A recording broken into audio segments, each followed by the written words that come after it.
मेरा नाम भावना है। मेरे भाई का दोस्त उनकी शादी अटेंड करने के लिए अमेरिका से आया तो शादी में मौजूद सारी लड़कियों ने उसे पसंद किया, लेकिन उसने मुझे देखा और मुझे पसंद करके मुझसे शादी कर ली। मुझे अमेरिका ले आया। मैं बहुत खुश थी। रोजाना ही घर वालों को फोन करती थी। हर कोई मेरी किस्मत की तारीफ करता था। एक दिन मेरा पति घर आया तो उसके हाथ में एक लिफाफा था। उस दिन उसने मुझे बहुत मारा और फिर कुछ दिनों बाद ही डिवोर्स देकर घर से निकाल दिया। मैं कुछ दिन सड़कों पर सोती रही और फिर एक होटल पर जॉब कर ली। एक दिन होटल के मालिक ने मुझे बुलाया। वो बहुत ही उस समय था। उसके हाथ में भी वही लिफाफा था। मेरे तो होश ही उड़ गए। जब मालिक ने मेरी शादी नमन से हुई थी, वो मेरे भैया का दोस्त था।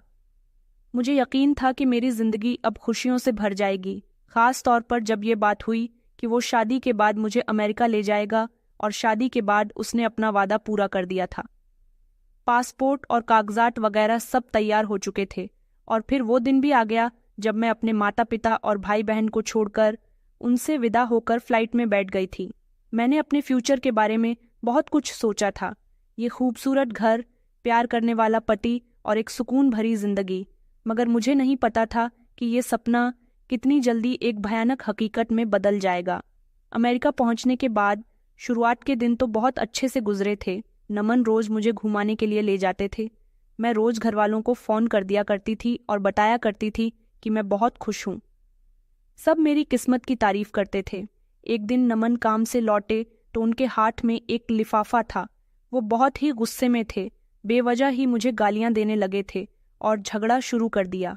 मैंने उनसे जब वजह पूछी तो उन्होंने मेरे मुंह पर थप्पड़ मारकर मुझे खामोश करवा दिया। बस उस दिन से ही उनका व्यवहार बदल गया था। वो रोजाना मेरा मोबाइल चेक किया करते थे, सारे मैसेज पढ़ते थे, और फिर एक दिन उन्होंने मेरे बैग से मेरा पासपोर्ट उठाकर अपने कब्जे में ले लिया था। उस दिन मुझे एक अजीब सा डर महसूस हुआ था, जैसे किसी ने मेरे पर काट दिए हों। मेरी खुशियों से भरी जिंदगी कैद खाने में बदलकर रह गई थी। नमन ने मुझे घर से बाहर निकलने से मना कर दिया था, और अगर मैं कभी जाना भी चाहती तो वो मेरे साथ जाया करते थे। वो मुझे किसी से भी बात नहीं करने देते थे। घर में भी मैं अकेली ही रहती थी। उन्होंने मुझे किसी से मिलने जुलने की इजाज़त भी नहीं दी थी। न किसी दोस्त, न किसी रिश्तेदार से बात करने की परमिशन भी नहीं थी। मेरे पेरेंट्स से भी मेरी बातचीत बहुत कम होती थी। उन्होंने मुझे हर तरह से अकेला कर दिया था। शारीरिक अत्याचार की शुरुआत भी धीरे धीरे हो गई थी। पहले पहले तो उन्होंने मुझे थप्पड़ मारा, फिर धक्के देना शुरू कर दिया, और फिर अब ये सब कुछ उनका रूटीन बन गया था। मैं अंदर ही अंदर टूट रही थी। मेरी आत्मा जख्मी हो रही थी, मगर मैंने हार नहीं मानी थी। मैंने अपने आप से वादा कर लिया था कि मैं जिंदा रहूंगी। मैं इस जुल्म के सामने नहीं झुकूंगी। हर जख्म, हर आंसू मुझे और मजबूत बना रहा था। मैं आईने में देखती और खुद से कहती थी कि भावना, तुम हार नहीं मानोगी, तुम जिंदा रहोगी। हर रात में छुप छुप कर रोया करती थी। अपने बीते हुए खूबसूरत दिनों को याद किया करती थी, जब मैं आज़ाद थी, अपने फैसले खुद करती थी। अब मेरी जिंदगी का हर लम्हा नमन के रहमो करम पर था। मैं एक पिंजरे में बंद परिंदे की तरह फड़फड़ा रही थी, मगर उड़ नहीं सकती थी। उसने मुझे पूरी तरह से अपने कंट्रोल में ले लिया था। मेरा कोई दोस्त नहीं था, कोई सहारा नहीं था, और मैं किसी से अपनी हालत शेयर भी नहीं कर सकती थी। उसने मुझे धमकाया था कि अगर मैंने किसी को भी कुछ भी बताया तो वो मेरे परिवार को नुकसान पहुंचाएगा। ये धमकी मेरे लिए सबसे बड़ा डर थी। मेरे माता पिता के लिए, अपने बहन भाइयों के लिए मैं खामोश थी। मैंने कई बार वहां से भागने की भी कोशिश की थी, मगर मैं हमेशा नाकाम रही थी। वो इतना होशियार था कि मुझे कभी अकेला छोड़ता ही नहीं था, और अगर कभी मैं बाहर निकल भी जाती थी तो वो मुझे ढूंढ लिया करता था और फिर मेरे साथ मारपीट पर उतर आता था। मैंने महसूस किया था कि मेरा शरीर और मेरा दिमाग दोनों ही थक चुके हैं, मगर मेरी आत्मा में एक चिंगारी अभी भी बाकी थी। वो चिंगारी उम्मीद की और आज़ादी की थी, और एक बेहतर जिंदगी की थी। मैंने अपने आप से वादा कर लिया था कि ये सब हमेशा ऐसा नहीं रहेगा। एक दिन आएगा जब मैं इस कैद से आज़ाद हो जाऊंगी। मैंने अपने अंदर की आवाज़ को सुनना शुरू कर दिया था, जो मुझे हौसला देती थी, मुझे बताती थी कि मैं कमज़ोर नहीं हूँ, मैं लड़ सकती हूँ। इस दौरान मैंने अपने इर्द गिर्द के माहौल की जांच पड़ताल करनी शुरू कर दी थी। मैंने देखा था कि लोग कैसे आज़ाद जिंदगी गुजारते हैं, कैसे अपने फैसले खुद करते हैं।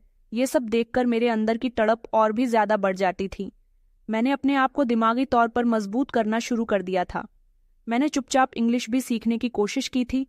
टीवी देखकर, किताबें पढ़कर मुझे पता था कि अगर मुझे जिंदा रहना है और आज़ाद होना है तो मुझे इस देश के तौर तरीकों को समझना होगा। मैंने अपने आप को तैयार कर लिया कि जब भी मौका मिलेगा मैं इसका फ़ायदा उठाऊंगी। ये कैद खाना सिर्फ मेरे शरीर के लिए था, मेरी आत्मा अभी भी आज़ाद थी। मैंने अपने अंदर की ताकत को पहचाना और मुझे यकीन था कि एक दिन मैं इस ताकत को इस्तेमाल करके अपनी ज़िंदगी को दोबारा हासिल कर लूँगी। ये एक मुश्किल सफ़र था, मगर मैं तैयार थी। हर गुजरते दिन के साथ मेरे अंदर की आग और भी भड़कती जा रही थी। मैंने अपने आप को ये महसूस करवाया था कि मैं एक फाइटर हूँ और मैं अपनी जंग लड़ूंगी। ये सिर्फ शरीर की कैद नहीं थी, ये मेरी आत्मा को भी कैद करने की कोशिश थी, मगर मैंने उसे कामयाब नहीं होने दी। मैं अपने आप को उम्मीद दिलाती थी कि एक दिन मैं इस कैद से आज़ाद होकर अपनी ज़िंदगी की नई शुरुआत करूंगी। नमन की धमकियों मेरे कानों में हमेशा गूंजती रहती थी, मगर मैंने अपने अंदर एक दीवार खड़ी कर ली थी जो इन गलत बातों को मुझ तक पहुंचने नहीं देती थी। मैंने अपने आप को एक मजबूत इंसान बना लिया था, अपने दिल को पत्थर कर लिया था जहां सिर्फ उम्मीद और हौसले की रोशनी थी। सुबह सवेरे जब मैं उठती थी तो मेरी आंखों में एक नई चमक होती थी, एक ऐसी चमक जो मुझे बताया करती थी कि मैं अभी भी जिंदा हूँ। मैंने अपने आप को ये यकीन दिलाया था, ये सब कुछ मामूली नहीं है और एक दिन मैं इस अंधेरे से निकलकर रोशनी में आ जाऊंगी। मैं अपने आप की आवाज़ को सुनती थी जो मुझे हिम्मत देती थी, जो मुझे याद दिलाती थी कि मैंने बहुत कुछ बर्दाश्त किया है और बहुत कुछ सहा है। मैं जल्द ही इससे भी निकल जाऊंगी। इस कैद ने मुझे तोड़ने के बजाय मुझे और ज्यादा मजबूत कर दिया था। मैंने अपने अंदर एक ऐसी ताकत महसूस की थी जो पहले कभी नहीं आई थी। ये ताकत मेरी आंखें की जंग के लिए थी और मैं इसे हर हाल में जीतना चाहती थी। कभी कभी मुझे लगता था कि मैं पागल हो जाऊंगी, लेकिन फिर मेरे माता पिता का चेहरा मेरी आंखों के सामने आ जाता था। उनकी मोहब्बत और उनकी उम्मीद मुझे जिंदा रहने की वजह देती थी। मैंने सोचा था कि मैं उनके लिए जिंदा रहूंगी, उनके लिए एक मिसाल बनूंगी और उन्हें कभी शर्मिंदा नहीं होने दूंगी। ये मेरा फैसला था और मैं इस पर कायम थी। दिन नमन ने मुझे तलाक दे दी थी। उसने मुझे कोई वजह नहीं बताई थी कि उसने मुझे किस लिए छोड़ा। उसने बस एक कागज मेरे हाथ में थमा दिया और कहने लगा कि तुम अब आज़ाद हो, तुम यहाँ से जा सकती हो। उसके शब्द मेरे कानों में गूंज रहे थे कि तुम आज़ाद हो। मैंने सोचा, मैं कहाँ जाऊंगी? मुझे एक लम्हे लगा था जैसे मेरा वजूद खत्म हो गया। मैं उसके आगे रो रही थी, गिड़गिड़ा रही थी, उसके आगे हाथ जोड़कर रिक्वेस्ट कर रही थी, मगर उस पर तो कोई भी असर नहीं हुआ था। उसने मुझे घर से निकाल दिया था। बिना किसी चीज के मैं खाली हाथ घर से निकली थी। मेरे शरीर पर सिर्फ वो कपड़े थे जो मैं पहने हुई थी। मैं सड़क पर आ गई थी। लाचार और मददगार बढ़ती हुई सर्दी मेरे शरीर को छलनी कर रही थी और भूख ने मेरा पेट मरोड़ कर रख दिया था। मैंने कभी सोचा भी नहीं था कि मेरी जिंदगी का यह पहलू भी हो सकता है। एक अजनबी जगह, अजनबी लोग, बिल्कुल अकेला महसूस कर रहे थे। मैं पूरी तरह से अकेली थी। उसी रात में एक पार्क के बेंच पर बैठी रही। सर्दी इतनी ज्यादा लग रही थी कि मेरे दांत बज रहे थे और मेरा शरीर कांप रहा था। मैंने अपने आप को सिकोड़ लिया था, मगर ठंड अंदर तक उतर रही थी। ठंड से बचने के लिए मेरे पास कोई उपाय नहीं था, कोई शॉल या कोई जर्सी भी नहीं थी। बस शरीर पर ही कपड़े पहने हुए थे। भूख का एहसास इतना बढ़ चुका था कि मैं कुछ सोच भी नहीं पा रही थी। मेरे दिमाग में सिर्फ एक ही सवाल घूम रहा था कि अब क्या होगा, मैं कहाँ जाऊंगी, कहाँ रहूंगी। मैंने आसमान की तरफ देखा। सितारे चमक रहे थे, मगर मुझे अपनी किस्मत में कोई रोशनी नजर नहीं आ रही थी। तन्हाई ने मुझे घेर लिया था। मैंने कभी अपने आप को इतना अकेला महसूस नहीं किया था जितना अब कर रही थी। हर गुजरता हुआ वक्त मुझे बरसों जितना लग रहा था। मैंने अपने बीते हुए दिनों को याद किया, जब मैं अपने घर में सलामत और खुशी रहती थी। मेरे माता पिता, भाई बहन मुझे बहुत प्यार करते थे। वो दिन कितने अच्छे थे, कितने खूबसूरत थे, और आज मैं कहाँ आ गई थी। कई दिन तक मैं सड़कों पर भटकती रही थी। मेरी रात इसी तरह से गुजर रही थी। मैंने कचरे के ढेर से खाना तलाश किया था, पार्क में रात गुजारी थी, वहाँ की बेंचों पर सोई थी। गुजरते दिनों के साथ मेरी हालत बिगड़ती चली जा रही थी। मेरे कपड़े फट चुके थे, मेरे बाल बिखरे हुए थे जिनमें कंघी लगे हुए भी कई दिन हो गए थे, और मेरी आंखों में एक मरी हुई सी चमक थी। लोग मुझे देखकर रास्ता बदल लिया करते थे, जैसे मैं कोई बीमारी हूँ। मैंने कई बार अपनी जान लेने की भी कोशिश की, सोचा कि सुसाइड कर लेती हूँ, मगर फिर जब मेरे अंदर एक चिंगारी उभरती, वो चिंगारी जिसने मुझे जीने पर मजबूर कर दिया था, जो मुझे याद दिलाया करती थी कि मैंने इतनी मुश्किलों का सामना किया है, मैंने इतनी परेशानी सही है, तो फिर अब मैं हार क्यों नहीं मान रही हूँ? मुझे हार नहीं माननी है, नहीं मैं आगे बढ़ूंगी। मैंने अपने आप से कहा था कि मुझे जिंदा रहना है, मुझे अपनी जिंदगी दोबारा से हासिल करनी है। एक दिन मैं गली में बैठी हुई थी, सर्दी और भूख से बेहाल हो चुकी थी। तभी मेरे सामने से एक बूढ़ी औरत गुजरी। उसने मुझे देखा और उसकी आंखों में तरस था। वो मेरे पास आई और मुझे कुछ खाने को दिया। मैंने कई दिनों से वैसे भी कुछ नहीं खाया था। मैं बहुत भूखी थी, तो मैंने जल्दी से वो खाना खा लिया। उसने मुझसे मेरी हालत के बारे में पूछा। फिर मैंने उसे अपनी कहानी सुनाई। उसने मेरी आंखों में आंसू देखे और फिर उसने मुझे एक जगह का पता बताया जहां मैं जाकर रह सकती थी। उसने कहा, वहां तुम्हें रहने की जगह तो मिलेंगे ही, खाना भी मिलेगा और शायद तुम अपनी जिंदगी की नई शुरुआत भी कर सकोगी। उसके शब्द मेरे लिए उम्मीद की किरण बन गए थे। मैंने उसका शुक्रिया अदा किया और उस जगह पर पहुंच गई जिसके बारे में उसने बताया था। उस जगह का रास्ता तो बहुत ही लंबा था, मगर मेरे कदमों में एक नई ताकत आ गई थी। मैंने सोचा कि शायद यूं ऊपर वाले की तरफ से एक इशारा है। अब मेरे पास ठीक मौका है। जब मैं वहां पहुंची तो वहां एक सिंपल सी बिल्डिंग थी, मगर मेरे लिए वो किसी महल से कम नहीं थी। अंदर दाखिल होते ही मुझे गर्मी महसूस हुई थी और फिर मुझे खाने के लिए खाना दिया गया। मैंने कई दिनों बाद पेट भरकर खाना खाया था। वहां और भी औरतें मौजूद थीं जिनकी कहानियां मुझसे मिलती जुलती थीं। उन्होंने मेरा स्वागत किया था और मुझे एक बिस्तर दिया गया। उस रात में वहां सुकून से सोई थी। कई महीनों के बाद मुझे इतनी गहरी नींद आई थी। ये जगह एक हॉस्टल की तरह थी। यहाँ रहकर मेरी जिंदगी में एक नया मोड़ आया था। वहां मुझे न सिर्फ शारीरिक तौर पर आराम मिल रहा था, बल्कि दिमागी सुकून भी हासिल हुआ था। मैंने वहां की काउंसलर से बात की, जिन्होंने मुझे हिम्मत दी थी और मुझे बताया था कि मैं अकेली नहीं हूँ। उन्होंने मुझे कानूनी मदद के बारे में भी बताया था, मगर मैं अभी इसके लिए तैयार नहीं थी।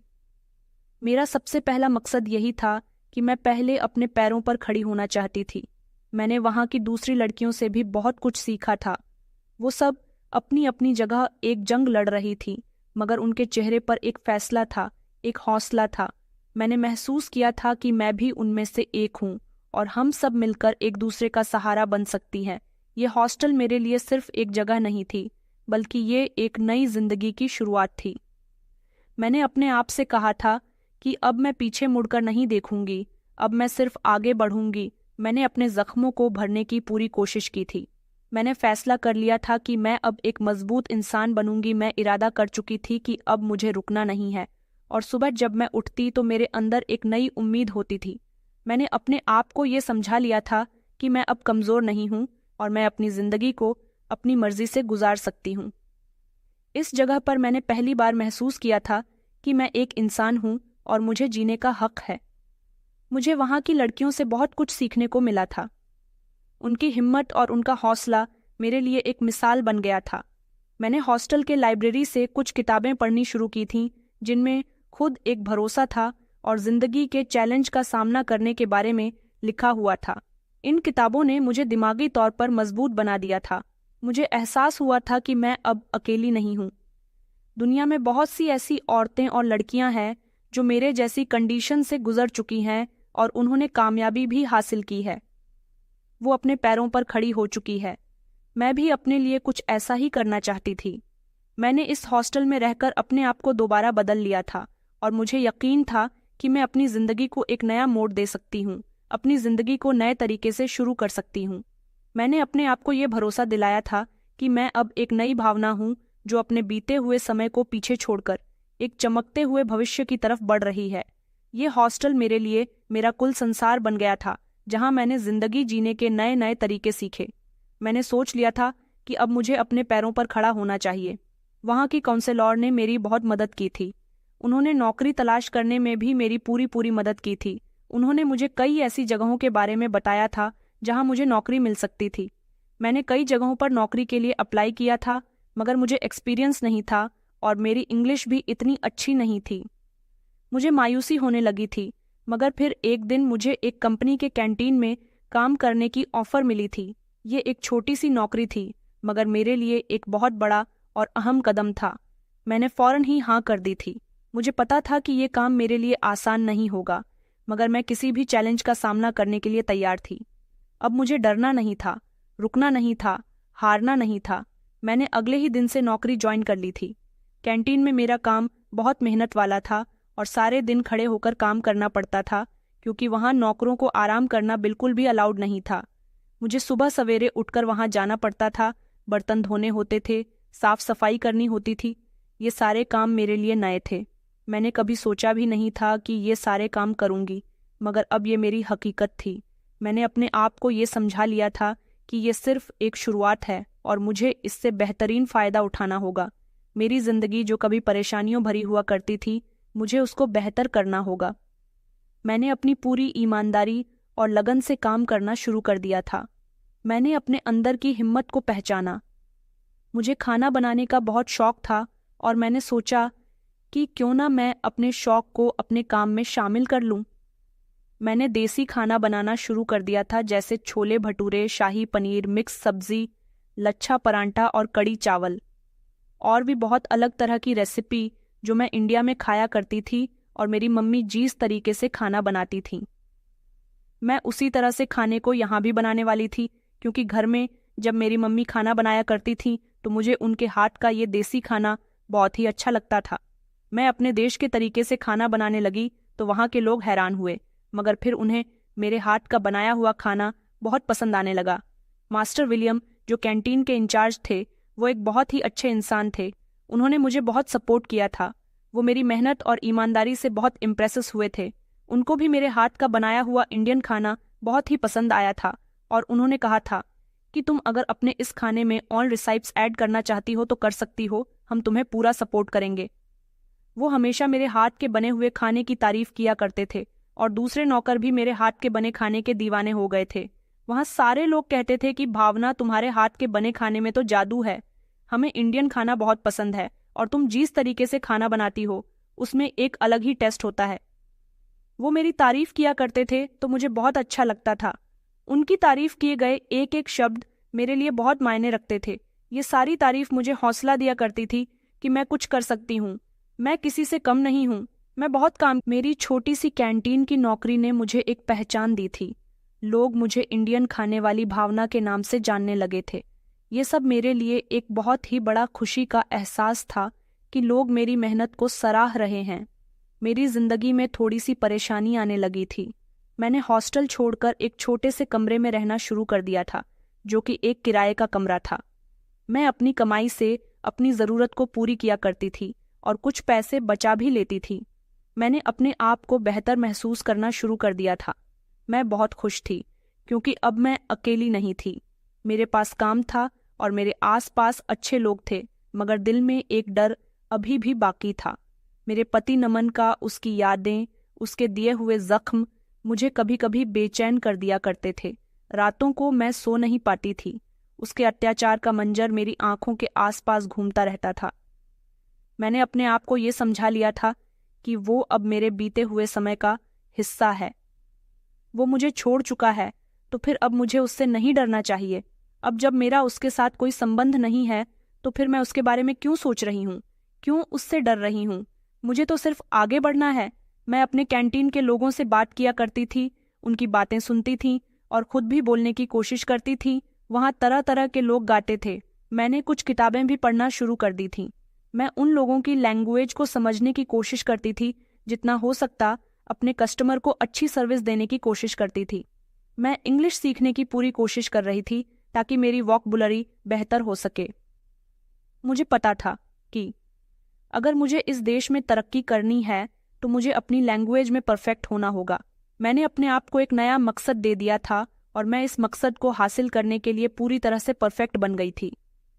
कैंटीन की नौकरी मेरे लिए सिर्फ एक जिम्मेदारी या मेरी नौकरी नहीं थी, बल्कि मेरे लिए एक नई शुरुआत थी, एक ऐसे कदम की जिसने मुझे अपनी जिंदगी की डोर अपने हाथ में लेने का मौका दिया था। मैंने खुद में महसूस किया था कि मैं अब कमज़ोर नहीं हूँ। मैं एक मजबूत और ताकतवर लड़की बन गई हूँ, जो अपने सपनों को पूरा करने के लिए किसी भी मुश्किल का सामना कर सकती है। हर सुबह जब मैं सवेरे उठती थी, तो मेरे अंदर एक नई उमंग, एक नई चाहत और एक नई ख्वाहिश होती थी। मैंने अपने आप को ये समझा लिया था कि अब मैं एक आज़ाद इंसान हूँ। अब कोई भी मुझे अपनी कैद में नहीं कर सकता और मुझे अपनी ज़िंदगी को अपनी मर्जी से गुजारने का पूरा पूरा हक है। मैंने अपने आप को ये भी समझाया था कि मैं अब किसी के रहम और करम पर नहीं रहूंगी। मैं अपने लिए खुद काफ़ी हूँ, बल्कि मैं अपनी किस्मत खुद लिख सकती हूँ। कैंटीन के काम ने मुझे फाइनेंशियली तौर पर मजबूत नहीं कर दिया था, बल्कि मुझे लोगों से जुड़ने का मौका भी दिया था। मैंने महसूस किया था कि ये छोटी छोटी कामयाबियां मुझे और बड़ी बड़ी मंजिलें की तरफ ले जा रही है। मेरे दिल में एक नई उम्मीद पैदा हो चुकी थी और मैं अपने फ्यूचर के बारे में बहुत ज़्यादा सोचने लगी थी। मैं अपने आप को ये महसूस करवाना चाहती थी कि मैं अब एक नई भावना हूँ, जो अपने पुराने समय को पीछे छोड़कर आगे बढ़ चुकी है और एक नए फ्यूचर की तरफ बढ़ रही है। मैंने अपने आप को और भी ज़्यादा बेहतर बनाने के लिए ऑनलाइन कोर्सेस भी शुरू कर दिए थे, ख़ास तौर पर कंप्यूटर और कम्युनिकेशन स्कॉलर्स के बारे में। मुझे पता था ये हुनर मुझे आगे पढ़ने में मदद दे सकता था।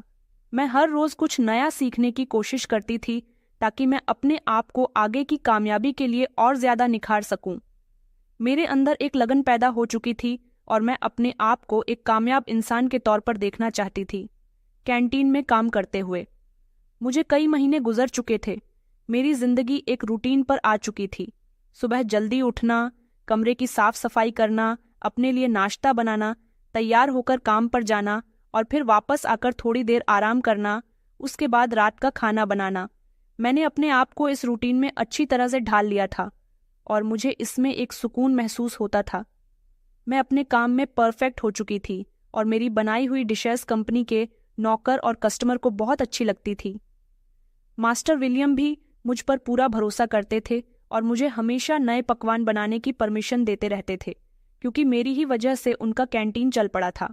अमेरिका में भी ऐसे बहुत सारे लोग थे जो इंडिया से आकर रह रहे थे, जिनको इंडियन फूड बहुत पसंद था और कुछ अमेरिकन लोगों को भी इंडियन फूड खाने का शौक था। उनको इस छोटे से कैंटीन में उनकी ही पसंद का खाना मिल रहा था। मेरी जिंदगी में एक ठहराव आ गया था और मैं बीते हुए दिल पर लगे जख्मों को भरने की कोशिश कर रही थी। एक दिन जब मैं कैंटीन में रोज की तरह काम कर रही थी, तो मैंने देखा कि एक नया इंसान कैंटीन में दाखिल हुआ था। वो बहुत ही हैंडसम और पढ़ा लिखा इंसान लगता था, या फिर किसी बहुत बड़ी कंपनी का मालिक था। कोई बहुत ही फेमस इंसान। उसकी चाल में खास तरह का कॉन्फिडेंस था और उसकी आंखों में गहराई थी। वो सीधा मास्टर विलियम के पास आया और उनसे बात करने लगा। मास्टर विलियम ने उन्हें मास्टर हेनरी के नाम से पुकारा था और मुझे बाद में पता चला कि वो कंपनी के मालिक थे। उनकी मौजूदगी ने मुझे बेचैन कर दिया था। मैंने उन्हें पहली बार देखा था, मगर मुझे लगा जैसे मैं उन्हें पहले से जानती हूँ। मास्टर हेनरी अक्सर कैंटीन में आने लगे थे। वो कभी अकेले आते थे तो कभी अपने साथ दूसरे लोगों को भी लेकर आते थे। शायद उनके ऑफिस के लोग होते होंगे। मैंने नोटिस किया था कि वो मुझे बार बार देखते थे। उनकी नज़रें मुझ पर पड़ती और मुझे एक अजीब सी घबराहट महसूस होती थी।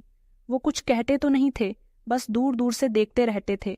मुझे उनकी नज़रों में एक अजब एहसास महसूस होता था, जैसे वो मुझे पहचानने की कोशिश कर रहे। मैंने सोचा कि वो शायद मेरे इंडियन फूड की वजह से मुझे देख रहे हैं, या फिर मेरे इंडियन होने की वजह से मुझे देख रहे हैं, क्योंकि अमेरिकन्स और इंडियंस में कोई भी इंसान आसानी से फ़र्क महसूस कर सकता है।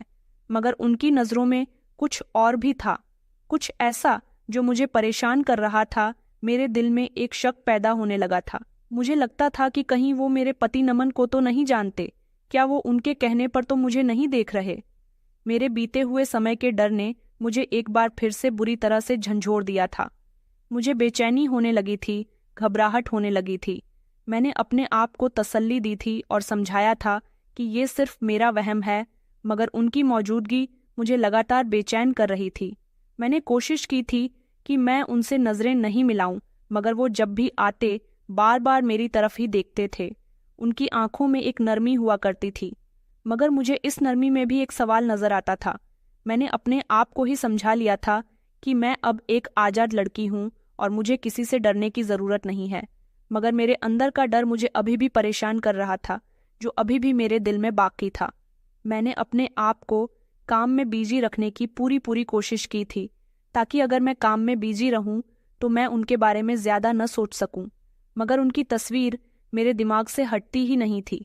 मैंने मास्टर विलियम से उनके बारे में पूछा तो उन्होंने मुझे बताया कि मास्टर हेनरिक बहुत ही कामयाब और नेक दिल इंसान है। वो अपनी कंपनी के नौकरों का बहुत ख्याल रखते हैं।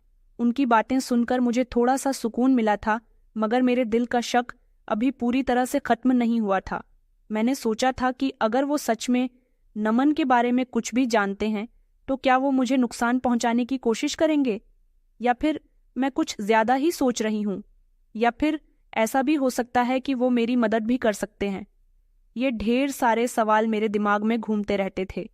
मैंने अपने आप को मजबूत करने का फैसला कर लिया था। मैंने सोचा था कि अगर वो सच में नमन के बारे में कुछ जानते हैं तो मुझे उनका सामना करना पड़ेगा। मैं अब वो कमज़ोर भावना नहीं थी जो किसी के जुल्म के सामने झुक जाए। मैंने अपने अंदर की ताकत को दोबारा से जगा दिया था। मैंने अपने आप से कहा था कि मैं किसी भी कंडीशन में उनका सामना करने के लिए तैयार हूँ। मास्टर हेनरी की मौजूदगी में मेरी जिंदगी ने एक नया मोड़ ले लिया था। मुझे नहीं पता था कि ये मोड़ मुझे कहाँ ले जाएगा, मगर मैं तैयार थी। मैंने अपने दिल में फैसला कर लिया था कि मैं अब एक आज़ाद लड़की हूँ और मुझे अपने फैसले खुद करने हैं। मेरे आगे पीछे कोई नहीं है। अब ना मुझे किसी ने कैद में रखा हुआ है, तो फिर मुझे किसी से भी डरने की ज़रूरत नहीं है। ये मेरे लिए एक नया चैलेंज था और मैं इस चैलेंज का सामना करने के लिए पूरी तरह से तैयार थी। हर गुजरते हुए दिन के साथ मैं उन नज़रों में एक नया सवाल देखा करती थी और मेरा इंटरेस्ट बढ़ता जा रहा था। उनकी खामोश नज़रें अब एक कहानी सुना रही थीं जिसे मैं समझने की कोशिश कर रही थी। कभी कभी मुझे लगता था कि वो मुझे हमदर्दी से देख रहे हैं और कभी कभी मुझे उनकी नज़रों में एक गहरी सोच नज़र आती थी।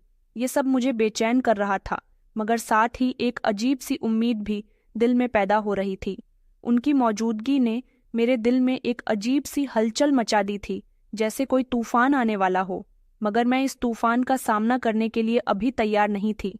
मुझे ये भी महसूस होता था कि उनकी नज़रों में मेरे लिए इज्जत थी जो मुझे बहुत अच्छी लगती थी। मैंने उनके हर हरकत को ध्यान से देखना शुरू कर दिया था और मुझे लगा कि उनका मकसद मुझे सिर्फ नुकसान पहुंचाना नहीं है, बल्कि कुछ और है। मैं कुछ ज्यादा ही सोचने लगी थी।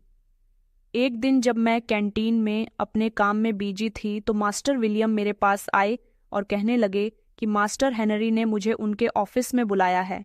मेरे दिल की धड़कनें तेज हो गई थीं और मैं सोच रही थी कि उन्होंने ना जाने मुझे क्यों बुलाया होगा।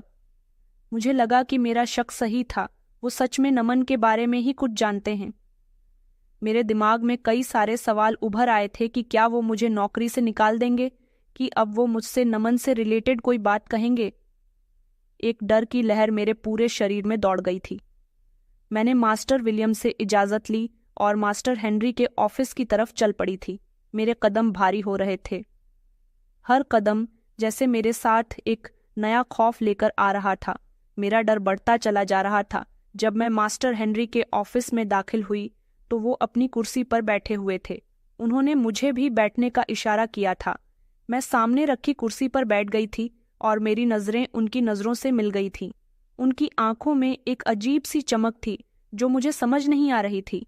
उन्होंने मुस्कुराते हुए कहा कि भावना, मैं तुमसे कुछ बात करना चाहता हूँ। मैंने सर हिला दिया था और मेरे दिल की धड़कन तेज हो गई थी। फिर उन्होंने वही कहा जिसके बारे में मैं पहले से ही सोचकर आई थी। उन्होंने कहा, मैं नमन का पुराना दोस्त हूँ।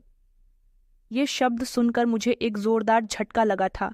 मैं फौरन ही सोचने लगी कि ये मेरी जिंदगी का सबसे बुरा दिन है। आगे कहा कि मैं तुम्हारे हालात से बहुत अच्छी तरह से वाकिफ हूँ। मुझे पता था कि नमन ने तुम्हारे साथ क्या किया है। उनके शब्द सुनकर मैं हैरान रह गई थी। मुझे यकीन नहीं आ रहा था कि वो ये सब कैसे जानते हैं। उन्होंने बताया कि नमन ने उन्हें अपनी मुश्किलों के बारे में बताया था और इस दौरान उन्होंने मेरी हालत के बारे में भी जान लिया था। उन्होंने कहा कि जब उन्हें पता हुआ कि मैं इस कंपनी में कैंटीन में काम कर रही हूँ तो उन्होंने मुझे जानबूझकर नौकरी दी थी ताकि वो मेरी मदद कर सके। उनके शब्द सुनकर मैं उलझन और शक में जा चुकी थी। मैंने कहा, क्या ये सच है? क्या कोई अजनबी इंसान मेरी इतनी भी मदद कर सकता है? मैंने उनसे पूछा कि आपने मेरी मदद क्यों की? आपको इससे क्या फायदा होगा? उन्होंने मुस्कुराते हुए कहा कि भावना, हर मदद के पीछे कोई फायदा नहीं होता। मैंने तुम्हारी आंखों में एक चमक देखी थी, एक ऐसी चमक जो हार मानने को तैयार नहीं थी। मैंने तुम्हारी हिम्मत और लगन को सराहा है और मैंने सोचा है कि तुम्हें एक मौका मिलना चाहिए। उनके शब्द मेरे दिल को छू गए थे। मैंने कभी नहीं सोचा था कि कोई अजनबी मेरी इतनी मदद करेगा, मेरी इतनी परवाह करेगा। मगर फिर भी मेरे दिल में एक शब्द बाकी था। मैंने अपनी जिंदगी में बहुत धोखे खाए थे और मैं किसी पर भी इतनी आसानी से भरोसा नहीं कर सकती थी। मास्टर हेनरी ने महसूस किया कि मैं अभी भी शक में डूबी हुई हूँ। उन्होंने कहा कि भावना, मैं जानता हूँ कि तुमने बहुत कुछ सहा है, मगर मैं तुम्हें यकीन दिलाना चाहता हूँ कि मैं तुम्हारा दोस्त हूँ, तुम्हारा दुश्मन नहीं हूँ, तुम्हारा कुछ भी बुरा नहीं चाहता, बल्कि मैं तुम्हारे बारे में सोचता हूँ और मैं तुम्हारी मदद करना चाहता हूँ। उन्होंने मुझे कुछ डॉक्यूमेंट्स दिखाए जिसमें नमन के बारे में कुछ डिटेल्स लिखी हुई थीं और ये भी लिखा हुआ था कि वो अब अमेरिका से बाहर जा चुका है। ये सब देखकर मुझे थोड़ा सुकून मिला था। मैंने महसूस किया कि शायद ये सच कह रहे हैं। मेरे दिमाग में पुराने समय की सारी सख्त यादें ताज़ा हो गई थीं, मगर इस बार उनके साथ एक उम्मीद की किरण भी थी। मैंने उनका शुक्रिया अदा किया था और उनके ऑफिस से बाहर आ गई थी। मेरे कदम अब हल्के हो गए थे और मेरे दिल में एक अजीब सी खुशी छाई हुई थी। मैंने सोचा था कि शायद ऊपर वाले ने मेरी प्रार्थना सुन ली है। ये एक बहुत बड़ा सच था जिसने मेरी जिंदगी का रुख बदल दिया था। मैंने अपने आप को समझाया था कि मुझे मास्टर हेनरी का पूरा भरोसा करना चाहिए, क्योंकि वो मेरी मदद करना चाहते हैं। उनकी आंखों में मैंने सच देखा था। ये मेरी जिंदगी की एक नई शुरुआत थी, एक ऐसी शुरुआत जिसमें मुझे उम्मीद की रोशनी नजर आ रही थी। मैंने अपने बीते हुए समय को पीछे छोड़कर आगे बढ़ने का फैसला कर लिया था। वैसे भी उस समय ने मुझे दिया ही किया था और मास्टर हेनरी की मदद से मैं अपनी जिंदगी को दोबारा से बनाने का इरादा कर चुकी थी। उसी लम्हे मुझे लगा कि मेरी जिंदगी में एक नया वक्त शुरू हो चुका है और इस वक्त को अब मैं अपने हिसाब से जीऊंगी। मैंने अपने आप को बेहतर बनाने की पूरी कोशिश की थी और सोच लिया था कि मुझे अपने फैसले खुद करने हैं। उनकी बातों ने मेरे दिल से एक बोझ उतार दिया था। मुझे लगा जैसे मैंने कुछ समय बाद ठीक से सांस ली हो। उनकी हमदर्दी और उनके अच्छे व्यवहार ने मेरे दिल में एक नई जगह बना ली थी और मैंने पहली बार महसूस किया था कि मैं सच में सलामत हूँ। उन्होंने मुझे एक नई जिंदगी का रास्ता दिखाया था और मैं उस रास्ते पर चलने के लिए पूरी तरह से तैयार थी। मास्टर हेनरी से मुलाकात करने के बाद मेरी जिंदगी में एक नया बदलाव आया था। मैंने उन पर भरोसा करने का फैसला कर लिया था। हालांकि मेरे दिल में अभी भी थोड़ा बहुत शक बाकी था, मगर उनकी बातों में एक सच्चाई थी, एक भरोसा था और उनकी आंखों में उस सच्चाई की चमक भी दिख रही थी कि वो झूठ नहीं बोल रहे, वो सच में मेरी मदद करना चाहते हैं। मैंने अपने आप को ये समझा लिया था कि वो इंसान मेरी जिंदगी को बेहतर बनाएगा। मास्टर हेनरी ने मुझसे कहा था कि वो मेरा पासपोर्ट वापस लेकर आएंगे। ये शब्द मेरे लिए किसी चमत्कार से कम नहीं थे। मेरा पासपोर्ट मेरे लिए मेरा डॉक्यूमेंट नहीं था, बल्कि मेरी आज़ादी की पहचान थी। कुछ दिन के बाद मास्टर हेनरी ने मुझे अपने ऑफिस में बुलाया और मेरा पासपोर्ट मेरे हवाले कर दिया था। मैंने पासपोर्ट को अपने हाथ में लिया तो मेरी आंखों से आंसू बहने लगे थे। ये कैसा लम्हा था जिसे मैं कभी नहीं भूल सकती थी। मैंने कई महीनों बाद अपनी आज़ादी को महसूस किया था। मैंने मास्टर हेनरी को पूरे दिल से शुक्रिया कहा था और उनकी आभारी रही थी। इस बार मेरे धन्यवाद में कोई शक नहीं था। मेरे व्यवहार में उनके लिए बेहद इज्जत थी। उन्होंने मुस्कुराते हुए कहा था कि भावना, ये तो सिर्फ शुरुआत है, इसके बाद मेरी जिंदगी में और भी ज़्यादा खुशगवार बदलाव आएंगे। मुझे कंपनी में तरक्की मिली और मैं उनकी कंपनी की मैनेजर बन गई थी। ये मेरे लिए एक बहुत बड़ा कदम था। मैंने कभी सोचा भी नहीं था कि मैं कैंटीन से निकलकर एक कॉरपोरेट माहौल में काम करूंगी। ये एक नया चैलेंज था, मगर मैं इसके लिए तैयार थी। मैंने अपनी पूरी लगन और मेहनत से काम किया था। मैंने इंग्लिश बोलना सीखी थी, कंप्यूटर चलाना सीखा था, ऑफिस के बाकी के काम को समझा था। मेरे साथ काम करने वाले मेरे साथियों ने भी मेरी बहुत मदद की थी और मुझे हर कदम पर सपोर्ट किया था। मास्टर हेनरी भी मेरे काम से बहुत खुश हुए थे। उनको मुझ पर बहुत भरोसा था और मेरा काम देखकर तो वो मुझ पर और भी ज्यादा भरोसा करने लगे थे। मैं पहले से भी ज्यादा मजबूत लड़की बनने लगी थी। मैंने अपने आप को ये समझा लिया था कि मैं किसी से कम नहीं हूँ। मैं अपनी एडवाइस का इजहार किया करती थी और अपने फैसले खुद करती थी। मेरे अंदर का डर धीरे धीरे कम होने लगा था। मैंने अपने दिल पर लगे हुए बीते हुए वक्त के जख्मों को भरना शुरू कर दिया था। मैंने महसूस किया था कि मैं अभी भी आज़ाद हूँ और मैं अपनी ज़िंदगी को अपनी मर्जी से गुजार सकती हूँ। मैंने अपने आप को एक नया मकसद दे दिया था और इस मकसद को हासिल करने के लिए मैं पूरी तरह से कामयाब थी। मैंने अपने आप को शिक्षा के मैदान में भी आगे बढ़ाने का फैसला किया था। मैंने शाम की क्लासेस लेना शुरू कर दिया था ताकि मैं अपनी शिक्षा पूरी कर सकूं। मेरी जिंदगी में अब एक और नया मोड़ आ चुका था। मैं काम भी करती थी, पढ़ाई भी करती थी और अपने लिए वक्त भी निकालती थी। मैंने अपने आप को दोबारा से पहचाना और मुझे अपने आप से मोहब्बत होने लगी थी। मैंने महसूस किया था कि मैं वो कमज़ोर लड़की नहीं हूँ जो बीते हुए वक्त के साये में जीती थी। मैं एक मजबूत, कॉन्फिडेंट और ताकत से भरपूर लड़की बन चुकी थी। मेरे चेहरे पर एक नई चमक थी और मेरी आंखों में नए टैलेंट था। मास्टर हेनरी ने भी मेरे अंदर बदलाव महसूस किए थे, जिससे वो काफ़ी खुश हुए थे। वो हमेशा मेरी तारीफ किया करते थे और मुझे आगे बढ़ने की एडवाइस देते थे। मैंने अपने माता पिता से कीन अटैक्ट भी किया था और उन्हें अपनी कंडीशन के बारे में बताया था। वो मुझे देखकर बहुत खुश हुए थे। उन्हें यकीन नहीं आ रहा था कि मैं इतनी मजबूत हो चुकी हूँ। मैंने उन्हें बताया था कि मैं अब सही सलामत हूँ और मुझे अब किसी भी चीज़ का डर नहीं है।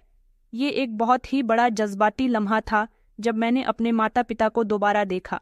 मैंने उन्हें बताया कि मैं अपनी ज़िंदगी को अपनी मर्जी से गुजारूंगी और मैं उनके लिए गर्व की वजह बनूंगी। ये एक नई शुरुआत थी, एक ऐसी शुरुआत जिसमें मुझे अपने सपनों को पूरा करने का मौका मिल रहा था। मैंने अपने आप को दोबारा से समझाया था कि मैं अब एक आज़ाद औरत हूँ।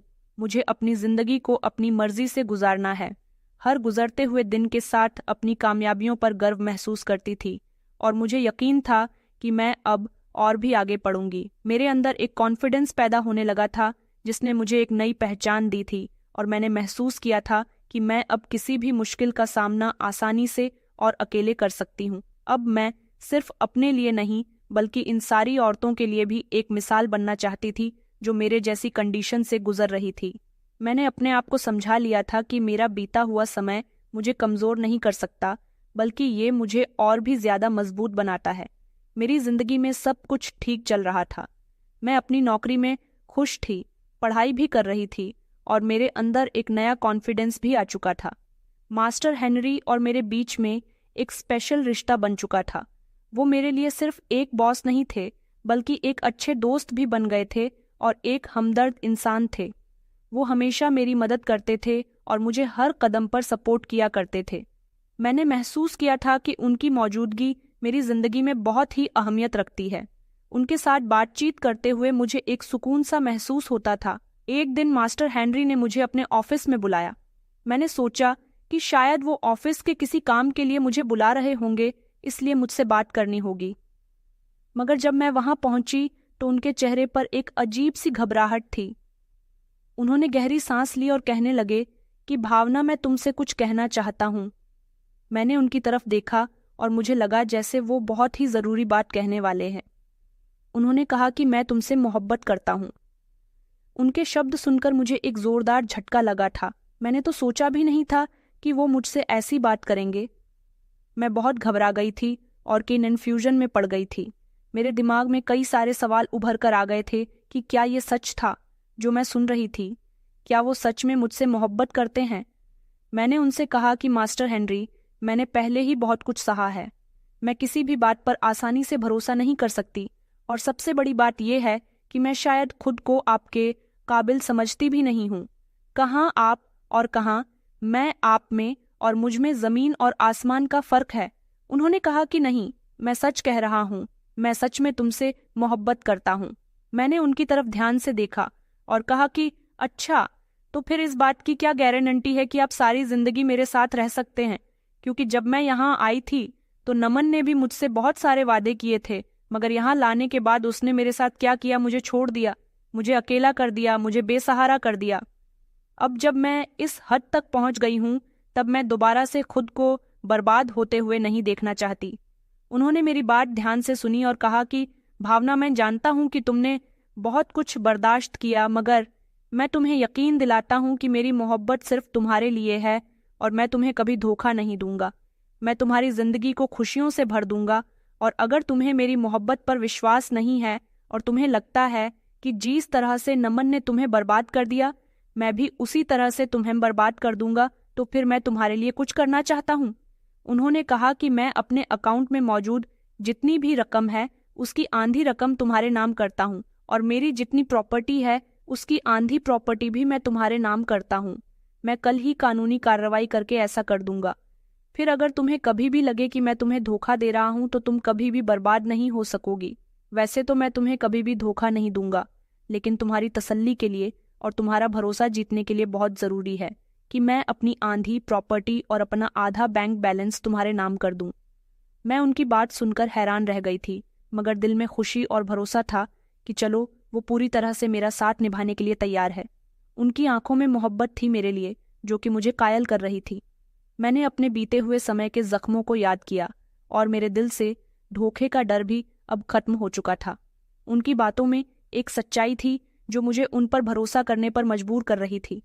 मास्टर हेनरी की मोहब्बत की तरफ देखते हुए मैंने अपने आप को तसल्ली दी थी और समझाया था कि हर इंसान एक जैसा नहीं होता और मुझे एक मौका देना चाहिए अपनी जिंदगी को आगे बढ़ाने के लिए। मैंने महसूस किया था कि मास्टर हेनरी की मोहब्बत मुझे एक नई जिंदगी दे सकती है।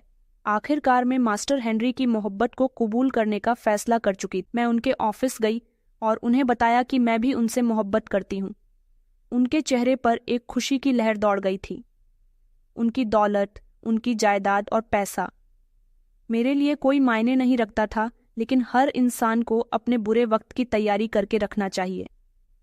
मास्टर हेनरी ने अपने वादे के मुताबिक अपना आधा बैंक बैलेंस और अपनी आधी प्रॉपर्टी मेरे नाम कर दी थी।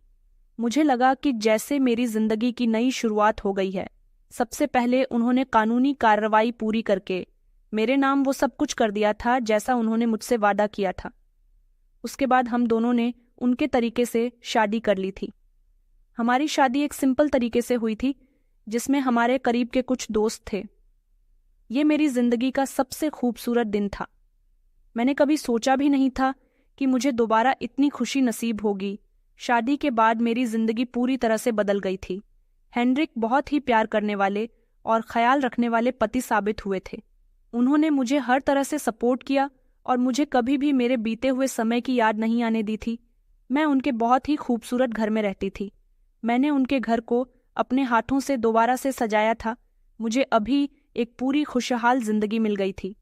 मैंने अपने आप को एक नया मकसद दिया था और मैं इस मकसद को हासिल करने के लिए पूरी तरह से काबिल हो चुकी थी।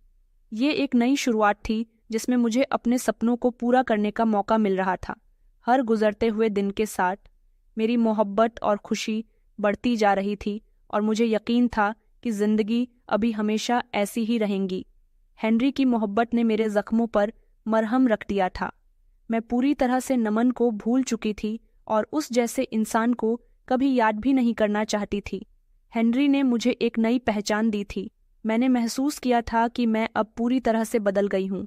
मेरी जिंदगी का हर लम्हा खुशियों से भरा हुआ है। उनका साथ हर दिन एक नई उम्मीद लेकर आता है और मुझे यकीन था कि हमारी जिंदगी का सफ़र अब सिर्फ खुशियों से भरा हुआ होगा। उनकी मौजूदगी ने मुझे एक सुकून दिया था जो मैंने कभी महसूस नहीं किया था। मुझे लगा कि मैंने अपनी जिंदगी का सबसे बेहतरीन फैसला किया है। शादी के बाद एंड्री मेरी जिंदगी में एक नया मकसद ले आए थे। मैंने अपनी जिंदगी में जो कुछ सहा था, मैं चाहती थी कि कोई और औरत इस दुख से न गुजरे। मैंने हेनरी से अपनी ख्वाहिश इजहार की थी कि मैं घरेलू अत्याचार सहने वाली लड़कियों की मदद करना चाहती हूँ। उन्होंने मेरी बात सुनी और मेरी बात पर पूरी तरह से ध्यान दिया था। हमने मिलकर एक टीम बनाई जिसका मकसद था कि घरेलू अत्याचार से पीड़ित लड़कियों और औरतों को सहारा देना, कानूनी मदद और उनको इंसाफ दिलवाना। ये काम मेरे लिए सिर्फ एक काम नहीं था, बल्कि ये मेरा सपना था, मेरा मकसद था। हमने एक टीम बनाई थी और उसका नाम रखा था उम्मीद की किरण। शुरू में हमें कुछ मुश्किलों का सामना भी करना पड़ा था, मगर हमने हार नहीं मानी थी। हमने लोगों की मदद की और धीरे धीरे हम लोग फेमस हो गए थे। मजबूर और लाचार लोगों की मदद करने का काम हमने शुरू कर दिया था। और तो और लड़कियों की आंखों में उम्मीद की चमक देखती थी तो मुझे अपनी जिंदगी का मकसद मिल जाता था। मुझे महसूस होता था कि मेरी जिंदगी की सारी मुश्किल का एक ही मकसद था, और वो ये था कि मैं दूसरों की मदद कर सकूं। हमने अपनी टीम की एक ब्रांच इंडिया में भी खोली। ये मेरे लिए एक बहुत ही जज्बाती लम्हा था। मैंने अपने देश में अपनी बहनों की मदद करने का जो सपना देखा था, अब वो पूरा हो रहा था। इंडिया में भी हमारी टीम ने बहुत अच्छा काम किया। हमने कई अत्याचार सहने वाली लड़कियों को अत्याचार से आज़ाद कराया और उन्हें एक नई जिंदगी दी। मैं अक्सर इंडिया जाती रहती हूँ और वहाँ की लड़कियों और औरतों से मिलती हूँ। उनकी कहानियों सुनकर मुझे और भी ज़्यादा हौसला मिलता है और मुझे यकीन होता है कि हम सभी रास्ते पर हैं। इस दौरान मैंने अपनी यूनिवर्सिटी की शिक्षा भी पूरी कर ली थी। मैंने बिजनेस मैनेजमेंट में डिग्री हासिल की और फिर अपने कामयाब कारोबार शुरू कर लिया था। ये कपड़ों का ब्रांडी था जिसमें मैंने इंडियन ड्रेसेस को अलग अंदाज में पेश किया। मेरा कारोबार बहुत ही कामयाब हुआ और मैंने कई औरतों को रोजगार दिया। मैंने अपने कारोबार को अपने टीम से जोड़ लिया था और अपने प्रॉफिट का हिस्सा में लोगों में बांट दिया करती थी। मैं अब एक वर्किंग वुमन बन गई थी, एक स्ट्रॉन्ग टीम की मैनेजर थी और सबसे बढ़कर मैं खुशहाल और बेफिक्र औरत थी। मैं दुनिया भर की औरतों के लिए एक उम्मीद की किरण बन गई थी। मैंने अपनी कहानी सुनाकर औरतों को ये पैगाम दिया कि वो कभी हार नहीं माने और अपने सपनों को पूरा करने के लिए किसी भी मुश्किल का सामना करें। मेरी कहानी कई औरतों के लिए हौसले की वजह साबित हुई थी और वो अपनी जिंदगी में काफ़ी सारे बदलाव भी लेकर आई थीं। मैंने अपने गुजरे हुए समय को भुला दिया था, मगर मैं उन जख्मों को कभी नहीं भूली थी। वो जख्म मुझे याद दिला देते थे कि मैं कहाँ से कहाँ आई हूँ और मुझे किस मकसद के लिए जीना है। हेनरी हमेशा हमेशा के लिए मेरे साथ थे। वो मेरे हर फैसले में मेरा साथ दिया करते थे और मुझे आगे बढ़ने की एडवाइस देते थे। जिंदगी खुशी और सुकून से भरी हुई थी। मैंने कभी नहीं सोचा था कि मेरी जिंदगी का ये अंजाम हो सकता है। हर गुजरते दिन के साथ मेरी जिंदगी एक पूरा का पूरा दायरा बन चुकी थी, जिसमें हर मुश्किल के बाद एक रोशन सुबह होती है। मैंने अपनी जिंदगी का हर लम्हा दूसरों की मदद के लिए न्यौछावर कर दिया था और मुझे इसमें एक गहरा सुकून महसूस होता था। ये मेरी जिंदगी का सबसे बड़ा मकसद था और मैं इस मकसद को हासिल करके बहुत खुश हुई थी। मैंने महसूस किया था कि मेरा सफ़र अभी खत्म होने वाला नहीं, बल्कि ये तो एक नई शुरुआत है जहां मैं अपनी कहानी से दूसरों को इम्प्रेस करूंगी और उन्हें भी अपने सपनों को पूरा करने की हिम्मत दूंगी। फ्यूचर में मेरा इरादा है कि मैं हर जगह से घरेलू हिंसा की शिकार औरतों को बचा सकूं। मैं चाहती हूं कि कभी कोई औरत मेरी जैसी कंडीशन से ना गुजरे, और अगर गुजरे तो उसे पता हो उसके लिए उम्मीद की किरण मौजूद है। मेरी जिंदगी का हर लम्हा एक सबक है और मैं अपने इस सबक को दूसरों के साथ बांटकर उन्हें मजबूत करूंगी। ये मेरा सपना था और मैं इसे पूरा करने के लिए पूरी तरह से तैयार हूँ। इंडिया वापस आना मेरे लिए एक सपने की तरह था, मगर इस बार ये था कि मैं अकेली नहीं थी। हेनरी मेरे पति मेरे साथ थे और हमने अपने शहर के इलाके में एक बड़ा सा घर खरीदकर उसमें उम्मीद की किरण का ऑफिस बनाया था। यहाँ भी हम औरतों की भरपूर मदद करते हैं, बेसहारा औरतों को सहारा देते हैं और उन्हें इंसाफ दिलवाते हैं। हमारा काम अभी भी जारी है, सच्चाई का और अच्छाई का। तो दोस्तों, कहानी कैसी लगी कमेंट में ज़रूर बताएं। वीडियो अच्छी लगी तो इसे लाइक करें और हमारे चैनल को सब्सक्राइब करना ना भूलें। धन्यवाद।